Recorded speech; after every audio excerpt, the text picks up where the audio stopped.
From the national newsroom of the Canadian Press, I'm Karen Rebo. As Liberal Party officials begin to chart a course for an expedited race to find Justin Trudeau's successor, potential contenders for Liberal leader and Prime Minister are weighing whether to join the fray. They include ex-central banker Mark Carney.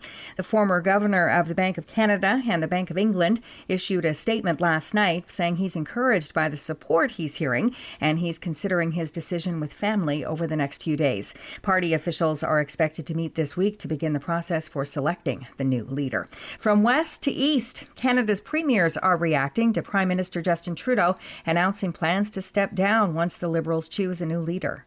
In Alberta, Premier Daniel Smith made it clear that Trudeau's resignation wasn't enough and an election must be called. I think that would have been the better outcome, and it would have allowed for the Prime Minister to go to the public and see whether or not they support his agenda of the last number of years. Ontario Premier Doug Ford said as long as Trudeau's Prime Minister, he must be focused on dealing with President-elect Donald Trump's threats of tariffs on Canadian goods. We need all hands on deck.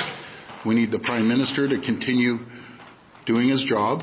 Prorogation doesn't mean vacation. In Newfoundland and Labrador, Premier Andrew Furey applauded Trudeau's steady hand during times of crisis, such as the COVID-19 pandemic.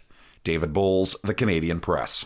After a criminal trial that stretched out over a year until it wrapped up in September, 2 Freedom Convoy organizers will learn their fate in about 2 months. An Ontario judge will deliver verdicts in Ottawa against Chris Barber and Tamara Leach on March 12th.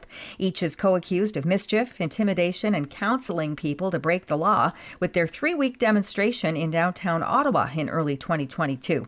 The Crown tried to prove they conspired to hold Ottawa residents hostage with their noise and blockades to fight pandemic public health policies and the government. The defense argues the 2 accused simply exercised their fundamental rights to assembly and expression as part of a legal protest. A new study published in the Marine Ecology Progress series highlights a sea sponge's response to its changing environment off the coast of BC. Data has revealed the animals have the human-like ability to sneeze. Researcher Sally Lays says her team examined footage that was captured over 4 years by seafloor cameras to study the animal's response to the changing climate and weather patterns. The first summer and the fall, it was quite clear this was a pretty active critter. And I was blown away at how active it was, because when you're diving, you're looking at a thing it's like your plant in the garden. It's like, there it is, it's there today, there tomorrow. But this thing was bouncing up and down and doing all kinds of things. She says they observed the sponge doing slow-motion sneeze-like contractions that lasted about a day as it cleared out debris accumulated while it was filter feeding. This is the Canadian Press.